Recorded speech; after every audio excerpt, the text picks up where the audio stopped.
ते करा, असा तर इलाज होत नाहीये, हे बाहेरच आहे काहीतरी संशय. तसं म्हणायला लागली यशोदा मैयेला रोहिणी मैया, काहीतरी जादू टोणा असल्याशिवाय एवढं रडतच नाही. एक तास झालं रडते म्हणे, एवढं कुठं असतं म्हणे. हे रडणं काही डुप्लिकेट रडणं होतं, ते ओरिजिनल थोडंच होतं. जसं जसं माणूस जवळ येईल तस तसं जास्त रडायचा देव. उचलून घेतलं, काही केलं तरी रडणं शांत नाहीये. मग मात्र यशोदा मैया म्हणते, आता काय करायचं? काही नाही म्हणे, आता त्याच बाबाला बोलवावं लागेल परत. आणि मग पळा म्हणजे जावा, कुठेतरी असेल. तो म्हटलाय दर्शन घेतल्याशिवाय जाणार नाही.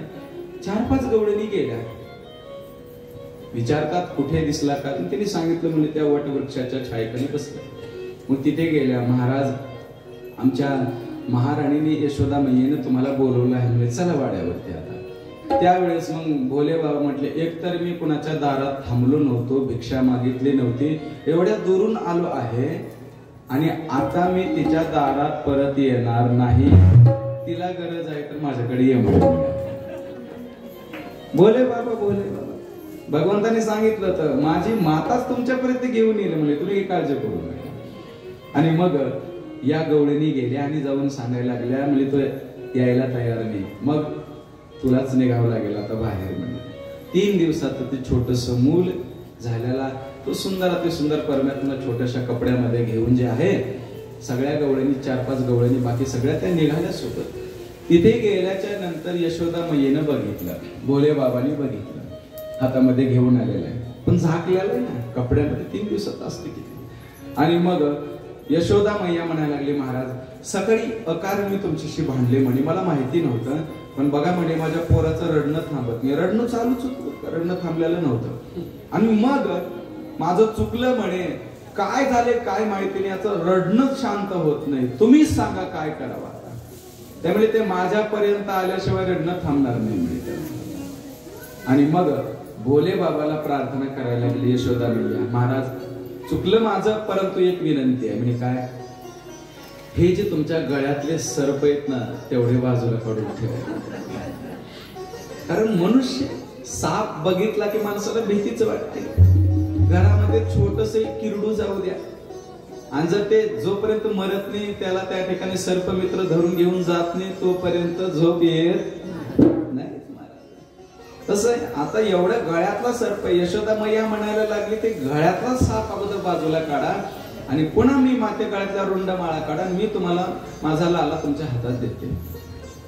भगवान जे आहेत ना, त्यांचं रडणं चालू आहे. इकडे भोले बाबा मनातल्या मनात म्हणायला लागले, अगं रोज शेषावर शयन करणारा हा आहे तुझ्या हातातला, त्याला एवढंच किरडू काय करणार आहे? सर्पाच्या मुखात विष ज्याने तयार केलं तो हा तुझ्या हातातला आहे.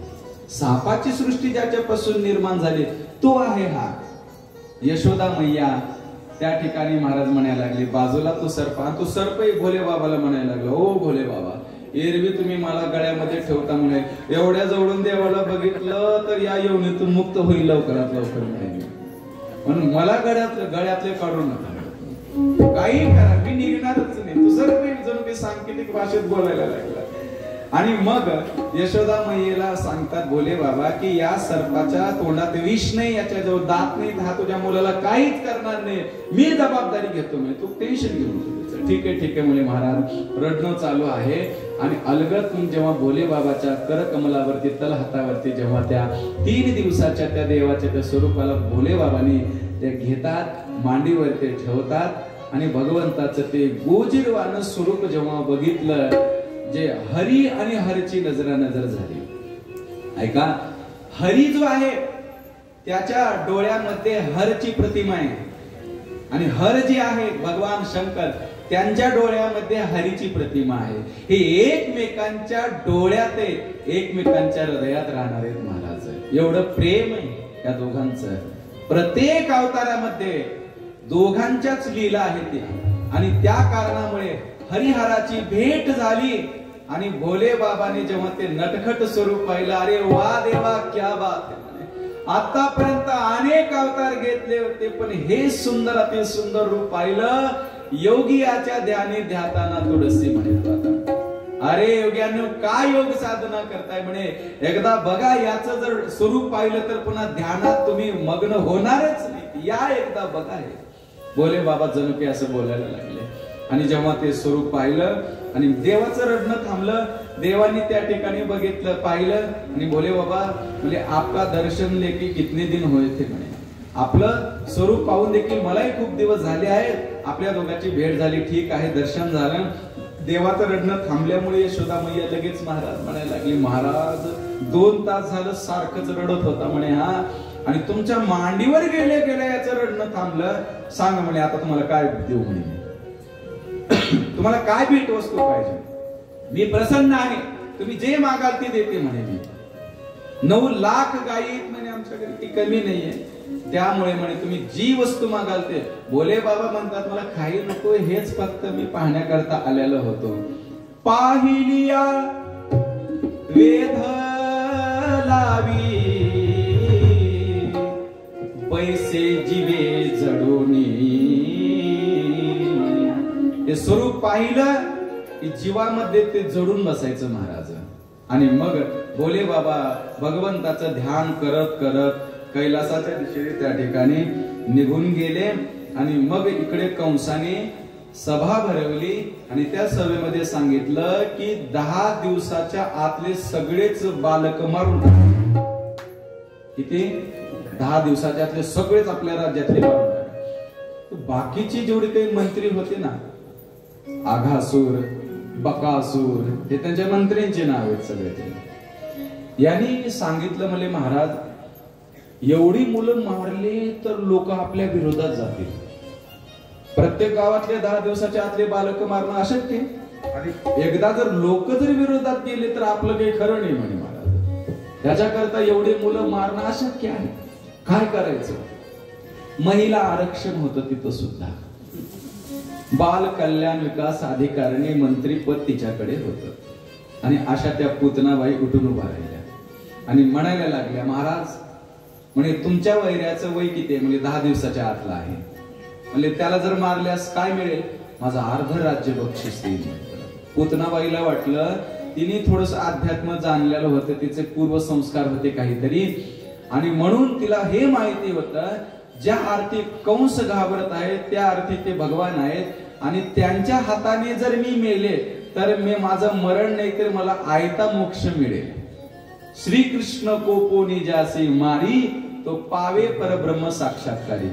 त्याला सायुज्य नावाचा मोक्ष मिळतो ना, मग आपला दोन्हीकडे फायदा आहे. मी मनात विचार केला पुतनाबाईने, आणि तिला वाटलं तो जर भगवान नसेल तर आपल्या हातून तू मरेल तर अर्ध राज्य आपल्याला भेटणार आहे, आणि त्याच्या हाताने आपण जर मेलो तर आयता मोक्ष मिळणार आहे, फायदा तर दोन्हीकडे आहे.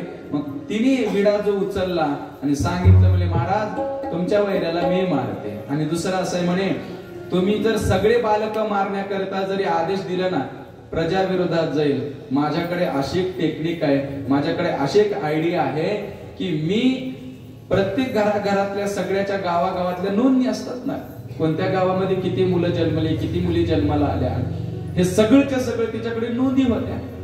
आणि त्यामुळे त्या पुतनाबाईने तिने सांगितलं की मी माझ्या स्तनाला हालाहाल विष लावून घराघरामध्ये जिथे जिथे बालक झाले तिथे जाते, आणि तिथे जाऊन थोडस त्या ठिकाणी ते विष त्या बालकाला लागले, ते बालक मरेल, आणि कोणीतरी त्या ठिकाणी साथीचा आजार आला आणि लहान लहान बालक त्याच्यात मेले, याचा परिणाम असा होईल की प्रजा तुमच्या विरोधात देखील जाणार नाही. हा म्हणजे हुशार आहे, ठीक आहे. भगवंतानी विचार केला हे जर दुसऱ्या गावात शिरली तर विनाकारण तिथले बालक मरतील, तिच्यामुळे तिलाच आता आपल्याकडे अगोदर बोलवलं पाहिजे. मग ही पुतना जी आहे ना, तिला वाटलं आता तो मायावी आहे ना, आपण ही मायावीच रूप घ्यायचं म्हणे, आणि तिनं आपलं जे स्वरूप आहे ते बदलायला लागले म्हणजे तिने महाराज शुकदेव वर्णन करतात, ताम केश बंध व्यतिषिक्त मल्लिका स्तन कृच्छ मध्यमाम सुवास संकंपित कर्णभूषण विशुद्ध सत्कुंडल मंडितानना. शुकदेवजी सांगतात राजन तिने असला मेकअप केला किंवा असली सजली महाराज, ती जणू काही लक्ष्मी सारखं तिचं स्वरूप दिसायला लागलं. नीट आहे का बरं का. सौंदर्य तिचा एवढं देखणी दिसायला लागले आणि एवढी सुंदर दिसायला लागली. आजही तेच चाललेलं आहे ना महाराज. जेवढे काही त्या ठिकाणी महाराज मागे तर सोशल मीडियाला ते एक व्हिडिओ फिरला होता बघा. ज्या मुलीसोबत लग्न झालं, लग्नाच्या दुसऱ्या दिवशी जेव्हा सगळा मेकअप उतरवला ना, त्यावेळेस तो म्हणला ही मुलगीच नाही मला लग्न झालं माझ्यासोबत. ती वेगळी दिसायला लागली ना. जे खरं जे स्वरूप आहे ते खरं स्वरूप तिने ते मेकअप मधले फोटो मधलं पाहिलेलं होतं सगळं. आणि आता म्हणे आता वेगळी दिसायला लागली. तसं बाह्यांग आणि वरून जे आहे ते आपल्याला सजता येत. तिने जे आपलं स्वरूप आहे ना ते झाकलेलं होतं. आणि मग ती जेव्हा त्या गोकुळामध्ये गेली ना, गेल्या गेल्या महाराज सगळ्या गोकुळवाशांना आश्चर्य वाटायला लागलं. कुण्यातरी राजघराण्यातलीच ही स्त्री असावी म्हणून. आज जी तुम्ही खेड्यापाड्याने बघा, एखाद्या खेड्यामध्ये जर एखाद्या शहरातली कोणतीही माता माऊली गेली तर तिथल्या माता माऊली लगेच चर्चा करतात. म्हणजे कुणाची सोयरी आहे काय माहिती मिळेल महाराज. लगेच महाराज तिच्या साडीचं वर्णन, तिच्या त्या हाराचं वर्णन, तिच्या ते काय फॅशन असेल ते फॅशनचं वर्णन करतात खेड्यामध्ये. तसं सगळ्या गोकुळातले विचार करायला लागल्या गवळणी कोण आहे मुली बाई, पुण्यात तरी मंत्र्या तंत्र्याच्या घरातली तरी असावी मुली, श्रीमंत घराण्यातली असावी. आणि आपल्या गोकुळामध्ये कसं काय आले आहे. निघाली महाराज सरळ 10 दिवसाच्या आतला बालक आहे तिच्याकडे नोंद होती आणि सरळ गेलेली यशोदेला जाऊन हात मारले. यशोदा, यशोदा मैया दारात आली. ती महाराज रोहिणी दारात आली. तिने बघितलं माय एवढी सुंदर बाई कुठली आपल्या दारामध्ये कसं काय. आणि मग तिला विचारलं कोण ग बाई ती. म्हणे असंच असतं म्हणे, जोपर्यंत संतती होत नव्हती, मूल होत नव्हतं त्यावेळेस अगं तुला संतती झालं आहे म्हणून तुझ्या पोराला पाहण्याकरता मी आलेली आहे. म्हणजे मी तुझी नातलं काय. यशोदा मैया म्हटली मी तर तुला कुठे लग्नात बघितलं नाही, कुणाच्या कधी नात्या गोत्यामध्ये कधी दिसली नाहीस. नेमकं आज तुला पहिल्यांदा मी बघत आहे. म्हणे काय तुझं माझं नातं कसं आहे, कोणत्या मार्गाने आहेस तू माझं नातं. त्यावेळेस त्याने सांगितलं अगं म्हणे तुझी जी आत्या आहे ना, म्हणजे हा आत्याची जी ननंद आहे ना, हा त्या ननंदची चुलत बहीण आहे ना तिची मी सख्खी बहीण आहे. आता हे नातं जसं तुम्हाला कळाले मलाही कळाले तसं झालं. तिने आत्या, ननंद, चुलत बहीण, सख्खी बहीण जाऊ द्या म्हणजे नात लगेच ठीक आहे. असं दारातच उभं करतेस का आत तर घेऊन जातेस. हो म्हणे ये. यशोदा म्हणे येणं जे आहे पूतनाबाईला दारातून आत वाड्यामध्ये घेतला, प्रवेश केला. आणि ही पूतना हालाहाल विष लावून आलेली आहे स्तनाला आणि तिला माहिती आहे. मग भगवंतानी विचार केला या मावशी म्हणे राम अवतारामध्ये त्या ताटिकीपासून सुरुवात केली होती, आता कृष्ण अवतारामध्ये देखील तुमच्यापासूनच उद्धाराला सुरुवात केली ना महाराज. म्हणून बघा महाराज आरक्षण पहिल्यापासून आहे, उद्धाराचा असो नाहीतर मोक्षाचा असो कशाचा असो पहिल्यांदा लेडीज फर्स्ट. तसं इथे राम अवतारात तसं कृष्ण अवतारात तसंच आहे. अगोदर पूतना राक्षसी ही पूतना बाई जी आहे तिला त्या ठिकाणी महाराज परमात्मा जो आहे तो पाळण्यामध्ये मस्त झोपी गेलेला आहे. आणि यशोदा मैया काही कामानिमित्ताने जेव्हा आत गेली मग मात्र हिने विचार केला म्हणजे हा 10 दिवसाच्या आतला आहे आणि ते एवढं जहरीलं विष होतं. लहान मुलाच्या ओठाला जरी लागलं तर तत्क्षणी तो प्राणाला मुकत होता. भयंकर असं ते पॉइझन होतं.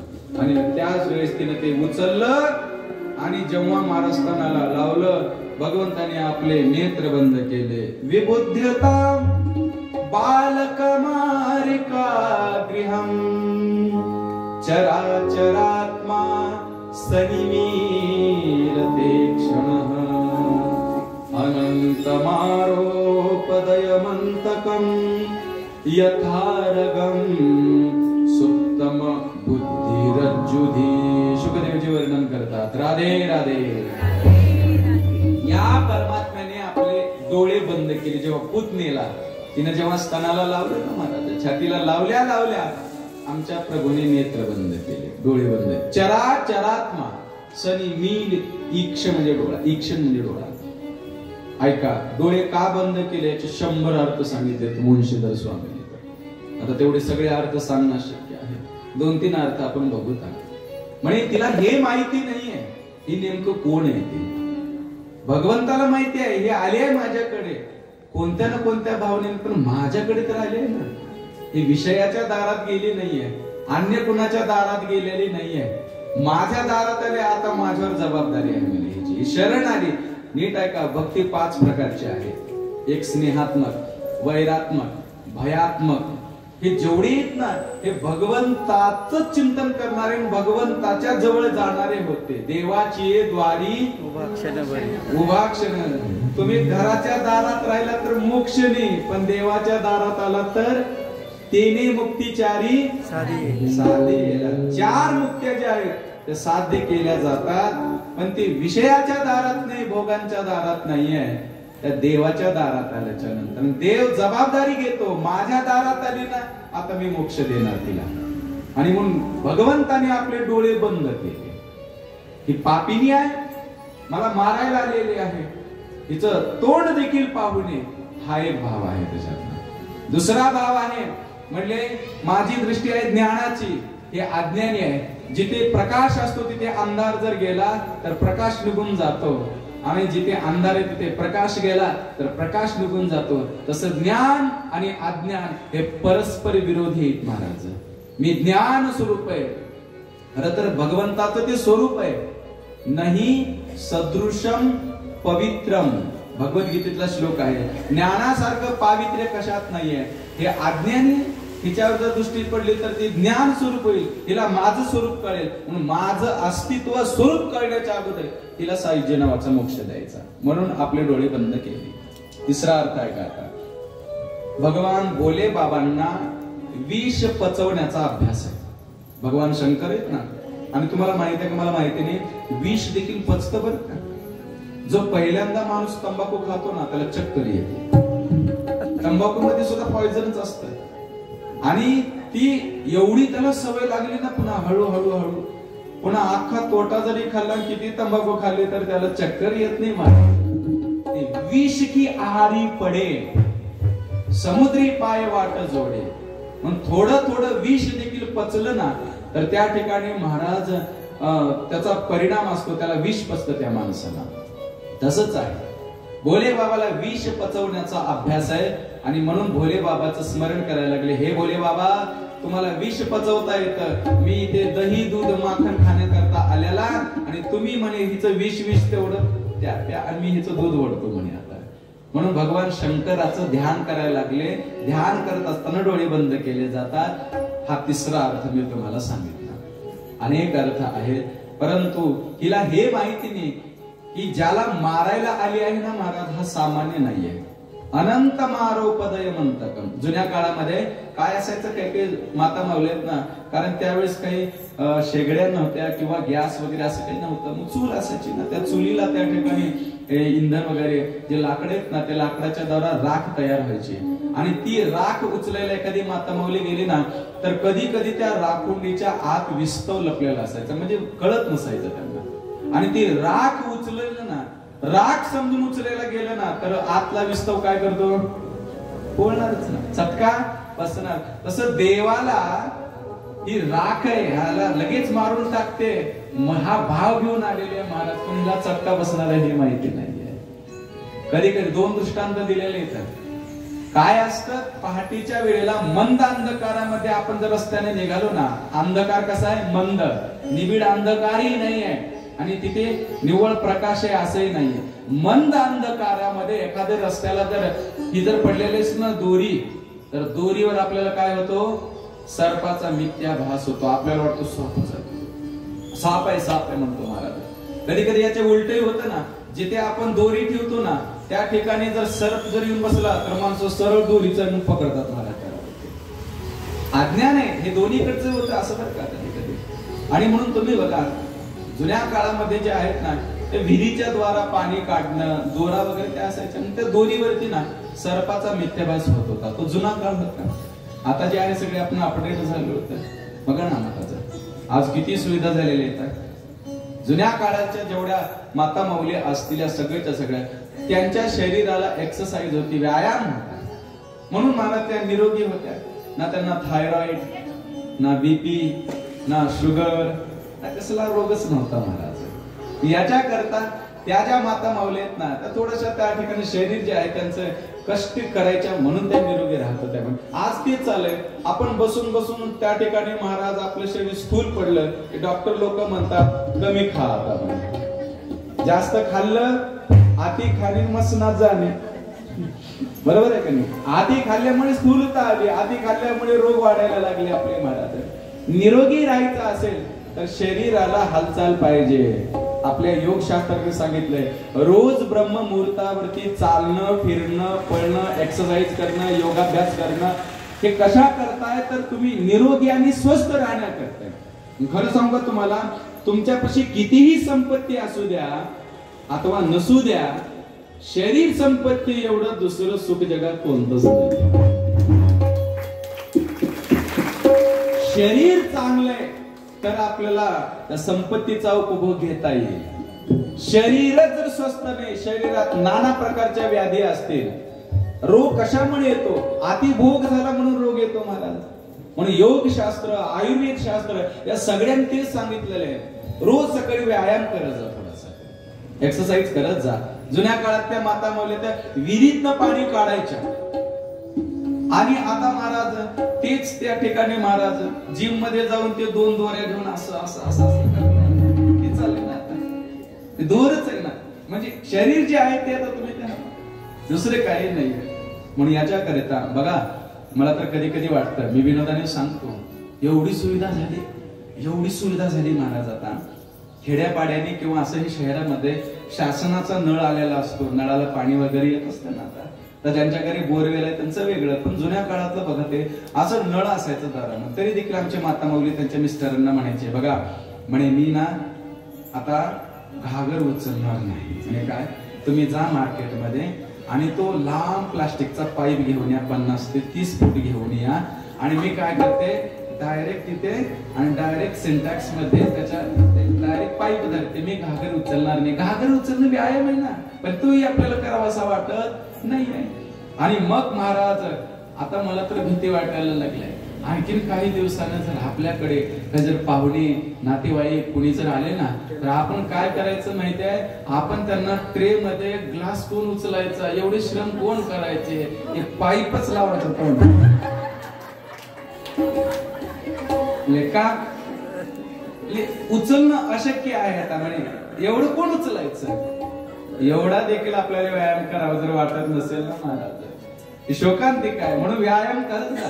रोज सकाळ सकाळी फिरणं असेल, शरीराची हालचाल हे फार महत्वाचं आहे. याच्याकरिता आमच्या सगळ्या वेदांनी सांगितले. वेदामध्ये श्लोक आहे, नीट आहे का, 100 वर्ष ज्याला जगायचं आहे ना त्याने नित्य नियमाने रोज सकाळी एक्सरसाइज करत जा. व्यायाम, फिरणं असेल, चालणं असेल, काय असेल, ब्रह्म मुहूर्तावरती उठत जा. इतर कोणीतरी व्यायामला निघाले किती वाजता, दुपारच्या 12. काय काय ठिकाणी असं होतं महाराज. ब्रह्ममुहूर्ती सकाळी तुम्ही बघा, ऑक्सिजन देखील जास्त असतो या वातावरणामध्ये, त्याचा प्रभाव आहे. पहाटे उठणं म्हणजे काय असतं, म्हणजे सूर्योदय होण्याच्या अगोदर 1 तास किंवा अर्धा तास उठणं म्हणजे काय असतं. त्यावेळेस तुम्हाला ही सृष्टी, हा निसर्ग देखील महाराज तुमच्या शरीराला स्वस्थ ठेवण्याकरता अधिक ऑक्सिजन मिळतो आपल्या बॉडीला. आणि ऑक्सिजनची किंमत खरं कोरोनात कळाली लोकांना. टाक्याच घेऊन पडत होते महाराज, टाक्याच्या ऑक्सिजनच्या टाक्याच्या चोऱ्या होत्या. किती पैसे लागतात सांगा, पण ऑक्सिजनची टाकी द्या म्हणायचे महाराज. हवा देखील विकत घ्यावी लागते, हे कोरोना काळामध्ये लोकांना कळालं महाराज. ती ऑक्सिजन हवा किती महत्वाची आपल्या जीवनामध्ये, फार महत्वाची आहे. याच्याकरता स्वस्थ राहण्याकरिता आपण जे आहे ते व्यायाम केला पाहिजे.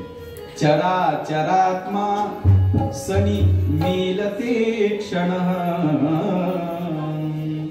म्हणून भगवंतानी जे आहेत ना नेत्र बंद केले आणि मग महाराज जे तिचे 5 प्राण आहेत ते 5 प्राण ओढायला लागले.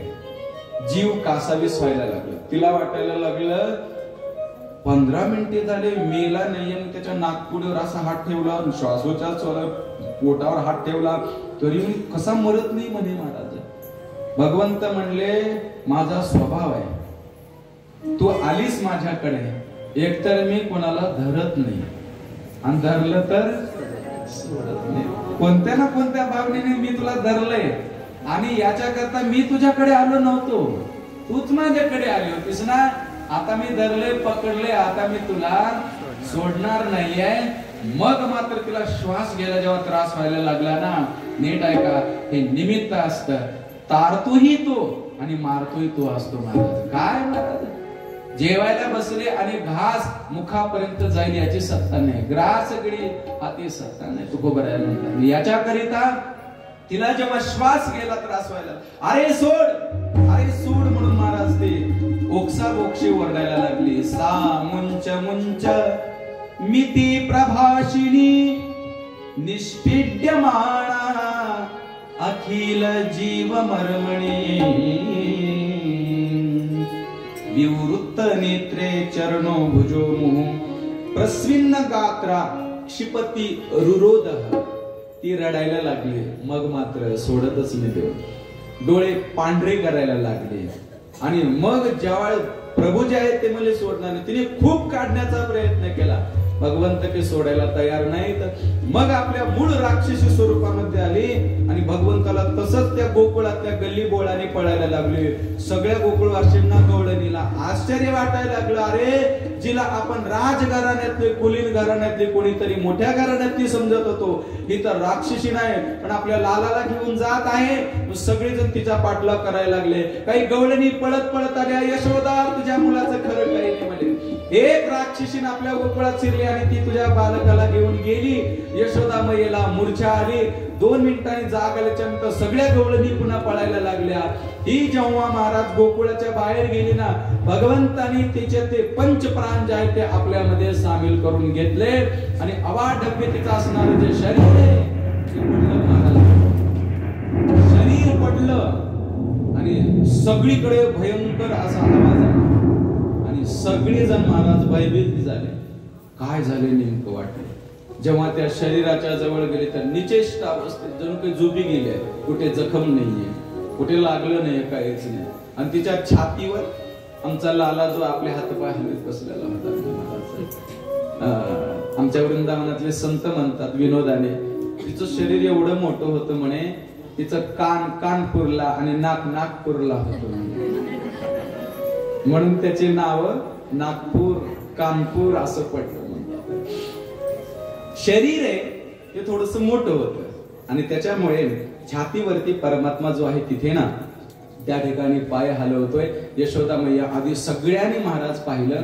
अगोदर खाली घेतलं लालाला.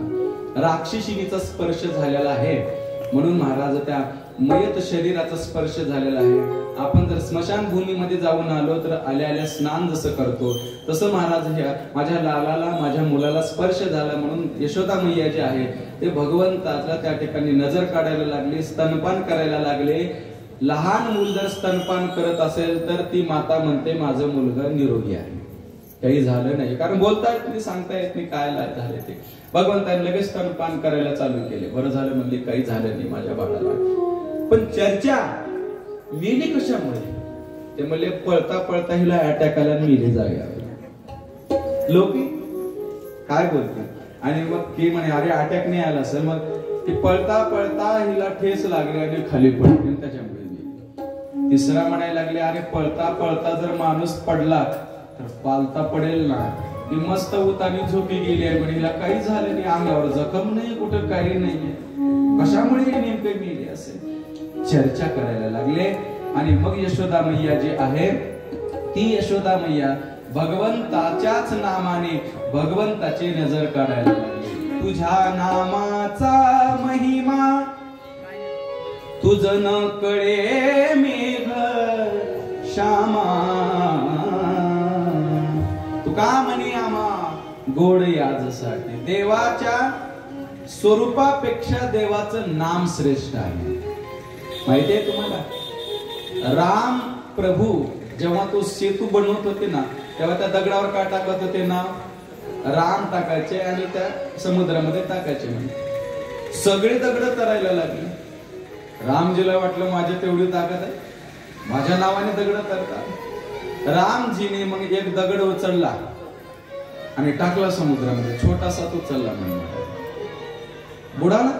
मोठ्या शिळा मारत तरत होत्या आणि रामजीने एवढाच त्या ठिकाणी दगड टाकला तरी काही नाही. 3 वेळ झालं. 4थ्या वेळेस आश्चर्य वाटलं, माझ्या स्वतःच्या हाताने जर दगड तरत असेल. मागे हनुमंतराय दास उभाच होते. हनुमंतरायला विचारलं हनुमंतराय कब आहे म्हणजे पहिल्या दगडाला झालं. आश्चर्य वाटलं देवाला. हनुमंता माझ्या नामाने जर दगड तरतात तर माझ्या हाताने का दगड तरत नाही, त्याचं काय कारण असेल? हनुमंतराया संत आहेत, नीट आहे का बरं का? आणि मग हनुमंतराया म्हणतात, देवा खरं सांग का, तुझ्या रूपाला तुझ्या स्वरूपाला तेवढं महत्व नाहीये, तुझ्या नामाला जेवढं महत्व आहे ते.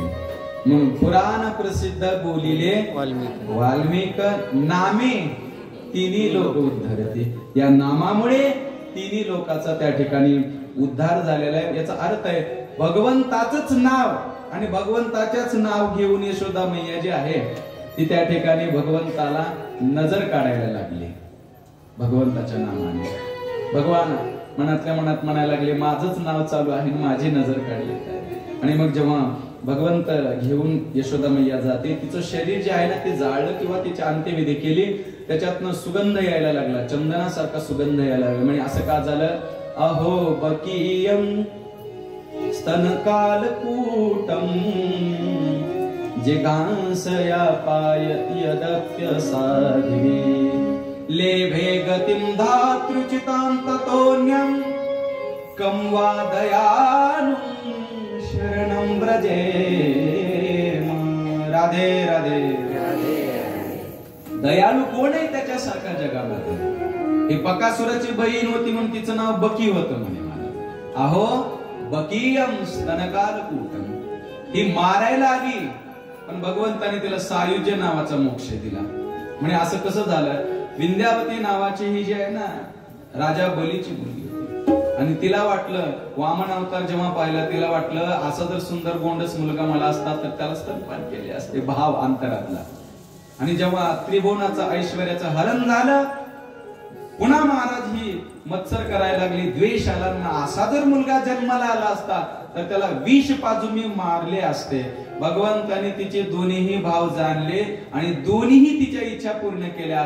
जे स्तनपानाची इच्छा झाली होती ते स्तनपान केलं आणि जे विष लावून मारण्याकरता आली होती तिला सायुज्य नावाचा मोक्ष माझ्या देवाने दिला. महाराजांनी सायुज्य नावाचा 4 प्रकारचे मोक्ष येतात. नीट आहे का? स्वरूपता, सलोकता, समीपता आणि सायुज्यता हे मोक्षाचे 4 प्रकार आहेत. भगवान आपल्या भक्ताला देतात. तेने मुक्ती चारी, ही 4 मुक्त्या म्हणजे या आहेत, जे नाव आहेत नाही आता मी तुम्हाला सांगितले. आपल्या भक्तांना, आपल्या प्रेमी भक्तांना स्वरूप देतात. जशा तसं एखाद्याला स्वरूप देतात महाराज, सौंदर्य तसं देतात. सलोकता आपल्या लोकांसारखा लोक दुसऱ्याला, जसं ध्रुवजीला दिला. स्वरूपता हे जसं उद्धवजीला दिले होते तसं. समीपता जवळ, जसे की संकाधिक आहेत, त्याच्यानंतर देवर्षी नारद आहेत, हे सतत भगवंताच्या सानिध्यात जवळ राहणारे आहेत, त्या समीपता. आणि सायुज्य नावाचा मोक्ष जे आहे त्या ठिकाणी या पूतनाबाईला याने भगवंताने दिला. आणि मग ती पूतना जी आहे ती अगोदरच्या बलिराजाची ती विंध्यावती नावाची मुलगी होती. ती याचं पूर्वचरित्र या ठिकाणी परीक्षितजीला भगवान शुकदेव जे आहेत ते सांगतात. आणि मग आमचा देव जो आहे तो आमचा देव जसं एक असं असतं, प्रतिपदेचा चंद्रकोर जसा एका अंशाने वाढतो ना, तसं भगवंताचं जे आहे ते वय आता थोडस वाढायला लागलं. सगळ्या कथा जर सांगत जर बसलो तर आणखीन आपली कथा इथे सुटेल महाराज. राधे राधे. ऐका, एका दिवशी यशोदा मैया दारामध्ये बसलेली होती. परीक्षितला आश्चर्य वाटलं, एवढ्या लहानपणी कर्तुम अकर्तुम अन्यथा कर्तुम इथे समर्थ, तो काय करू शकत नाहीये. चाले हे शरीर कोणाची सत्य, कोण बोलावी ते हरिविन. देखवी ऐकवी एक नारायण, कयाचे भजन चुकू नको. वृक्षाचे ही पान हले ज्याची सत्ता, हे पान हलतात ना. हे प्रभु तेरी कृपा के बिना मंगल मूल, पत्ता तक हिलता नहीं, खिले कही न फूल. फूल उगवतं त्याची सत्ता आहे. वृक्षाचे पान, हवा, हे सगळीचे सगळी निर्मिती करणारी ती ताकद आहे, त्याला भगवान म्हणतात. आणि असा हा अनादी कालापासून त्याने हा कृष्ण अवतार घेतलेला आहे. म्हणून इथे जे यशोदा मैया जी आहे ना, आता आमचा देव 6 महिन्याचा झाला. नीट आहे का बरं का? आणि एका दिवशी दारामध्ये म्हणजे अंगणामध्ये यशोदा मैया जे आहे ते बसली होती, स्तनपान करत होते. स्तनपान करता करता जी पूतना गेली ती परत गेलीच नाही. मग कंसाने काय केलं, मग महाराज जो तृणावर्त नावाचा होता ना त्याला सांगितलं म्हणजे तू जा गोकुळात गेल्याच्या नंतर परत येते ना गोकुळाच्या बाहेर आणून मारायचं म्हणजे. आणि मन महाराज हा वावटळीच्या बवंडर ज्याला म्हणतात अशा स्वरूपामध्ये तिथे त्या गोकुळामध्ये प्रवेश करतो आणि भगवंताला त्यांनी उचललं महाराज अंगात. आणि जेव्हा भगवंताकडे पाहायला लागला, भगवंत जे आहेत ना ते म्हणायला लागले की सगळे जण दगडा देव पाहतात म्हणजे पहिला आहेस तो देवा दगड पाहतोस म्हणजे. कारण तो उचलला होता ना त्यावेळेस त्याला वाटलं मी देवाला नाही दगडाला उचलले असं वाटलं. दगडाला उचलले वरती घेऊन जात होते त्यावेळेस तो तृणावर्ताला म्हणायला लागले और ऊपर म्हणजे क्यों म्हणजे आणखीन वरती घेऊन चल म्हणजे सगळ्याच्या आता घर कुठे सगळं बघायचं म्हणजे वरून जसं सॅटेलाइट कॅमेरा असतो ती नजर असते ना तशी लोकेशन सगळ्याच्या सगळं वरूनच आले. सगळ्या गवळणीचे घर किती नंबरचं कोणाचं घर आहे काय किती गल्ल्या बोळ्या सगळं सगळं मला वरती. भगवंताने थोडा वेळ लीला केली आणि त्याचा उद्धार केला. तृणावर्ताचा उद्धार ही झाला. आता नीट ऐका भगवान या ज्या कथा आहेत ना कथाचे आध्यात्मिक अर्थ आहे का तुम्ही जाणकार सुज्ञ आहात ऐका. भगवान शंकर आले हे ज्ञानाचं स्वरूप आहे. कृपा झाली तर ज्ञान प्राप्त होऊ शकतं पण जीवाला अज्ञान मारण्याकरता येतं. ते अज्ञान म्हणजे ती पूतना आहे जी पवित्र नाहीये तिला पूतना असं म्हणतात. हे अज्ञान म्हणजे पूतना आहे महाराज. आणि जन्म मरणाच्या या यातायातीमध्ये अज्ञानामुळे जीव गुंतला जातो बाकी काही नसतं महाराज. आणि कधीही आपलं अज्ञान आपण झाकून ठेवू नये महाराज. झाकून जर तुम्ही अज्ञान ठेवलं ना याचा विपरीत आपल्यावरच परिणाम होतो. एखाद्या गुरुकडे गेलात ना मला सगळं येते असं कधीच म्हणू नका. जे तुम्हाला शिकायचं ना त्यांना समर्पण करा म्हणजे तुम्हीच आम्हाला मला काही येत नाही तुम्ही शिकवा मग ते तुम्हाला व्यवस्थित शिकवतील. नाहीतर तुमच्यापेक्षा मला जास्त येतं जर म्हणून गेला ना काय ज्ञान त्या मिळेल. हे स्वतःचं अज्ञान कळत नाही आपल्याला. याच्या करता जे महाराज एक जुने कीर्तनकार आहेत ना अज्ञान झाकून ठेवू नये म्हणून ते दृष्टांत सांगतात फार सुंदर आहे बरं का. जुना काळ डोळ्यापुढे आला. एका लग्न झालं एका मुलीचं एका मुलासोबत आणि झाल्याच्या नंतर तो जो आहे ना मुलगा त्याला एक प्रॉब्लेम होता रात आंधळेपणाचा. काय होता रात आंधळेपणा एक आजार होता. रात्रीच्या सायंकाळ म्हणजे एकदा सूर्यास्त झाला की दिसत नसतं महाराज. मग याने आपण सरळ सरळ सांगायला पाहिजे होतं ना तर सांगितलंच नाहीये. आणि जेव्हा मग महाराज त्याची ती इथे जाती काय असतं म्हणतात ते आल्याच्या नंतर मग ते आपल्या बायकोला आणण्याकरता जुना काळ चलत चलत चलत आलेला होता. आणि तिथे सायंकाळ झाली त्याला दिवसाबरोबर परत यायचं होतं पण वेळ झाला आणि त्याचा योगायोगाने मुक्काम पडला. तो जावई घरात आलाय सासूला तर आनंद होणार. काय करायचं जुना काळ पुरणपोळी असते फक्त महाराष्ट्रातच आहे बरं का. तुम्ही युपीत जा इकडे दक्षिण भारतात जा कुठेच नाही. महाराष्ट्रातला अस्सल खरं जेवण म्हणजे पुरणपोळी आहे. ते पारंपरिक जेवण आहे. मग जावया करता पुरणपोळी करायची म्हणून तिने सुंदर त्या ठिकाणी पुरणपोळीचा स्वयंपाक तयार केला. जुना काळ लाईटी नव्हत्या व्यवस्था तेवढी काही नव्हती. दिव्यावरती त्याच्यावरतीच महाराज सायंकाळच्या वेळेला जेवण व्हायचे. आणि मग तिने आसन टाकलं बसण्याकरता हाक मारली. आता याला दिसत नव्हतं स्पष्ट सांगायचं ना आणि त्या ठिकाणी सासूबाईने या जावाई व बापू जेवायला बसा म्हणे. तर जेवायला बसला पण भिंतीकडे तोंड करून बसला. आहे का बरं भिंतीकडे तोंड करून बसला. सासूला वाटलं जेवायला इकडे तोंड करायचं भिंतीकडे का तोंड केलं. आणि मग सांगितलं त्याला कळालं आपलं चुकलंय. आपली दिशा जी आहे ती भिंतीकडे झालेली आहे म्हणजे इकडे तोंड करा नाही म्हटले.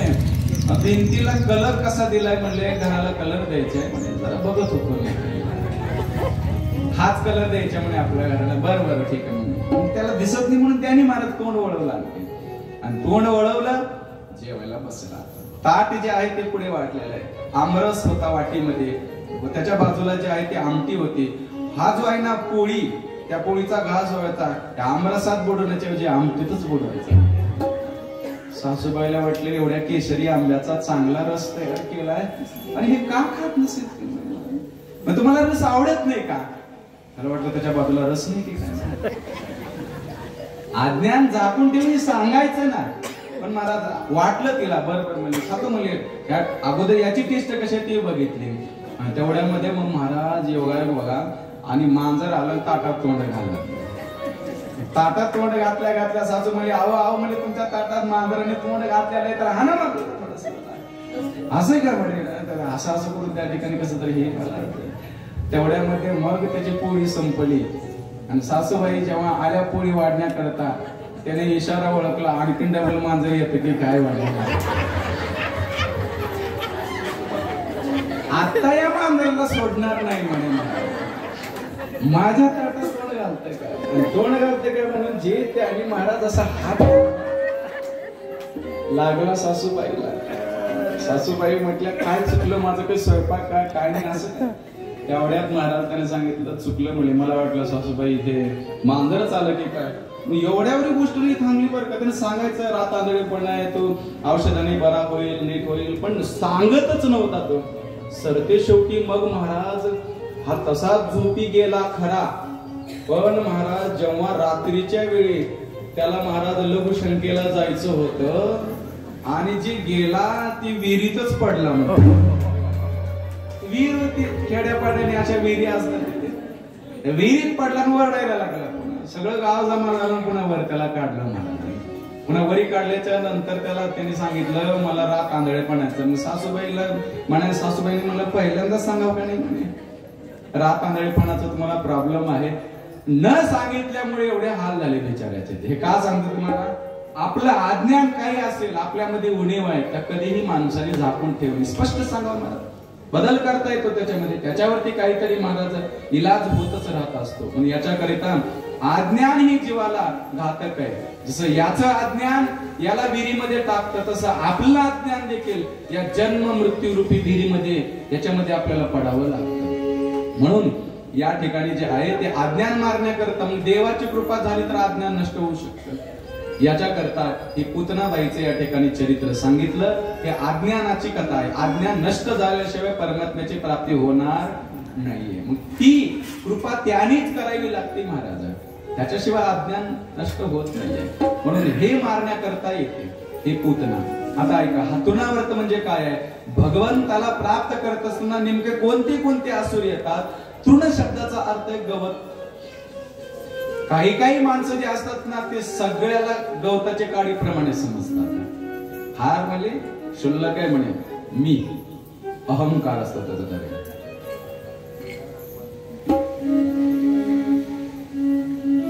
आणि मग त्या ठिकाणी जे आहे ना इथे सांगतात खमरोदसी ज्योतिरणिक माशा सूर्यंदुवन्निश्वसांबोधिष्ट. तृणावर्ताची कथा परीक्षित जी ऐकत आहे भगवान शुकदेव सांगतात म्हणे हा तृणावर्त म्हणजे लोभ आहे. भगवंताकडे येण्याकरिता कोणत्या कोणत्या गोष्टी अडथळा करतात. लोभ अति जीवनामध्ये असू नये. हा लोभ देखील घातक आहे. अति लोभो न कर्तव्य. हा काय काय माणसं ना देवची खाय विकोनिया माऊलीने वर्णन केलेलं आहे.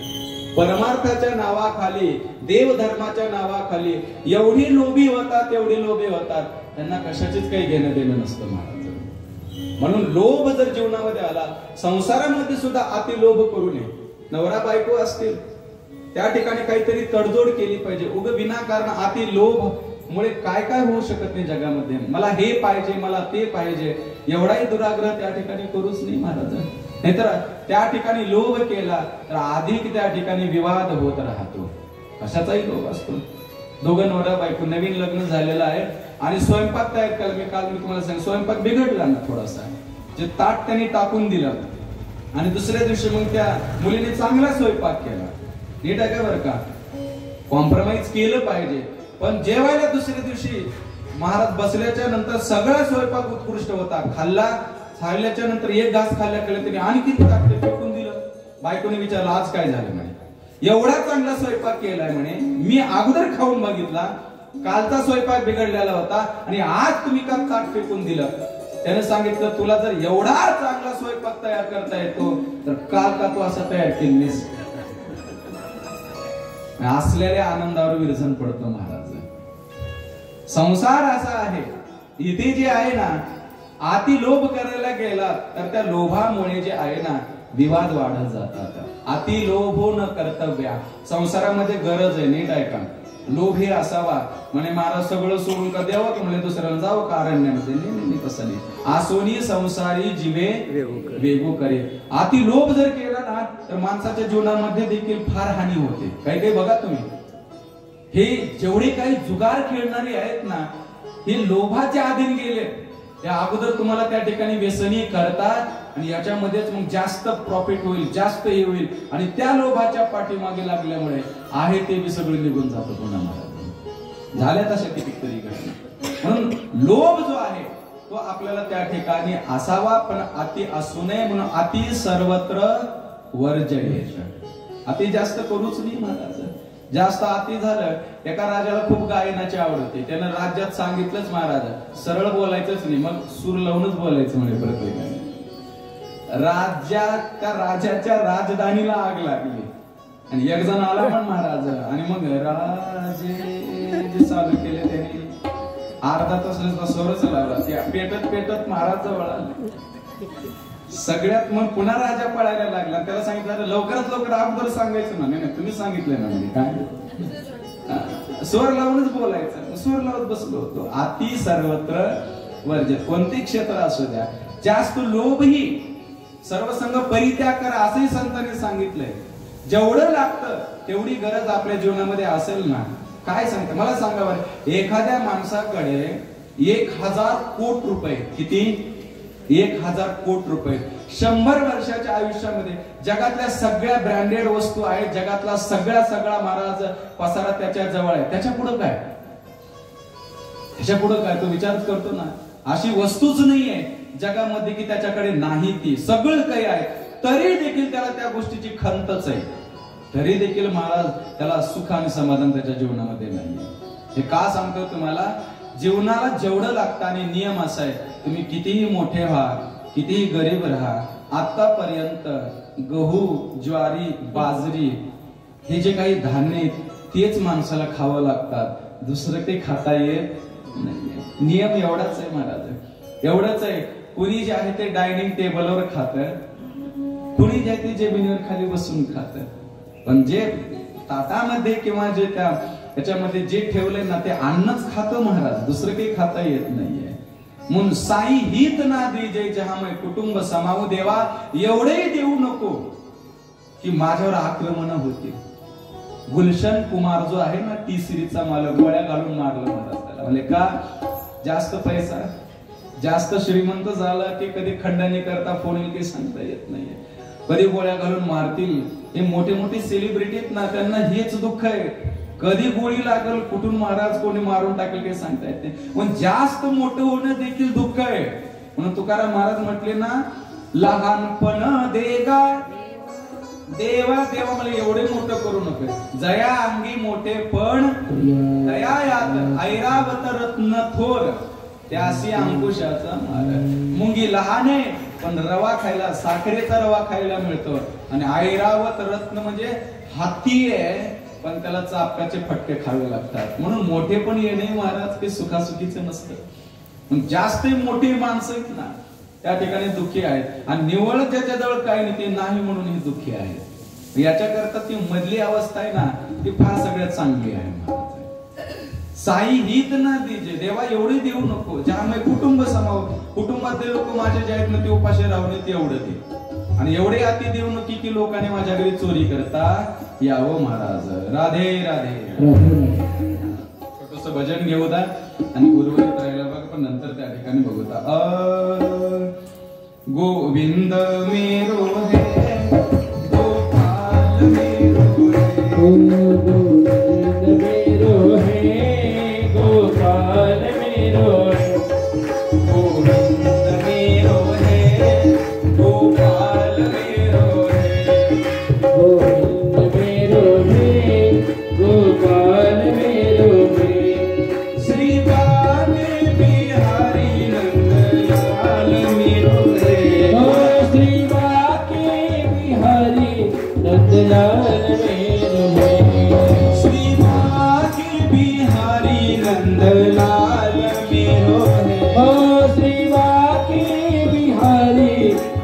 लाल मेरो है, गोविंद मेरो है, गोपाल मेरो है, मेरो है, गोपाल मेरो है। विठ्ठल माझा माझा माझा माझा माझा, विठ्ठल माझा मी विठ्ठलाचा।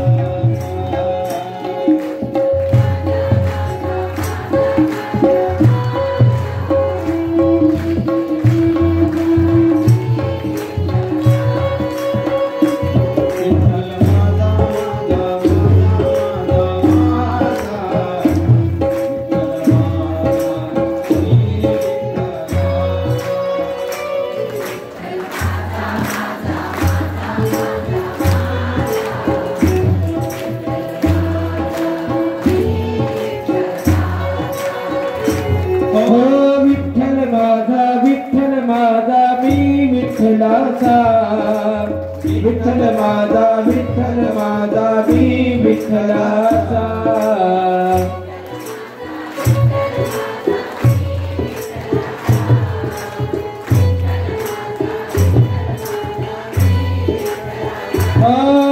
विठ्ठल माझा विठ्ठल माझा मी विठ्ठलाचा, विठ्ठल माझा विठ्ठल माझा मी विठ्ठलाचा।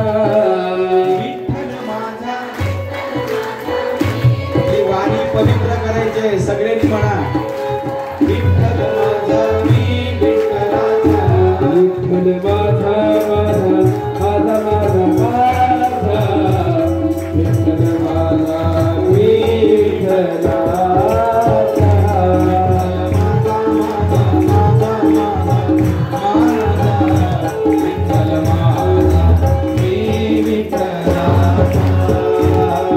माझा माझा माझा माझा, विठ्ठल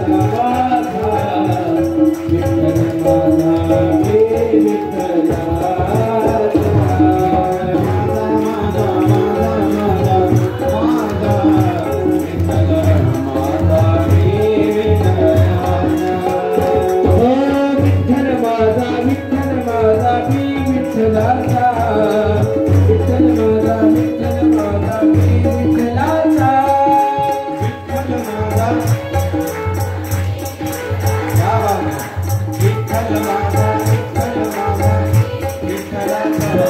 विठ्ठल माझा माझा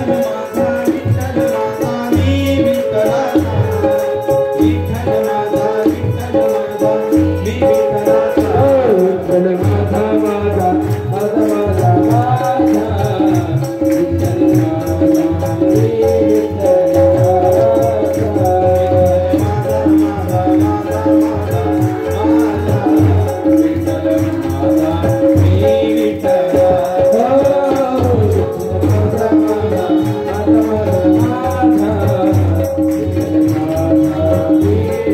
माझा मी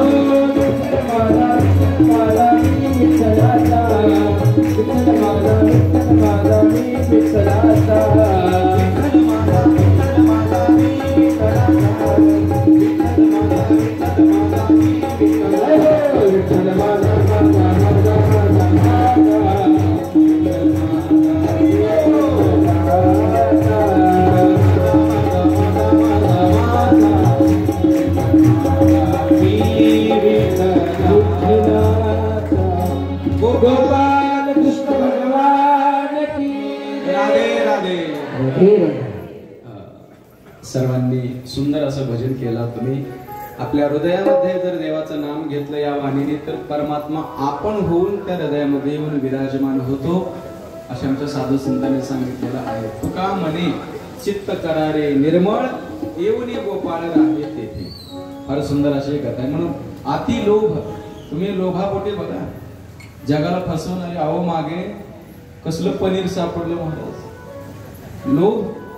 त्या लोभामुळे आज एवढे जे रोग, कॅन्सरचं प्रमाण, कशामध्ये काय भेसळ, हे लोभच आहे एक प्रकारचं. 4 पैसे मिळावेत, दुसऱ्याची प्रकृती बर्बाद का होईना, काय का होईना तिकडे महाराज. तुम्हाला आश्चर्य वाटेल मसाल्यामध्ये काय निघावं महाराज. ते भास्करराव पेरे सरपंच त्यांनी त्यांच्या एका व्याख्यानात सांगितलं होतं, हे जी काही मसाले आहेत ना, कसे आहेत काय माहिती, त्या मसाल्यामध्ये गाढवाची लीक निघाली महाराज. काय भेसळ करतील काही सांगता येत नाही. फार विचित्र आहे. हा लोभ आहे.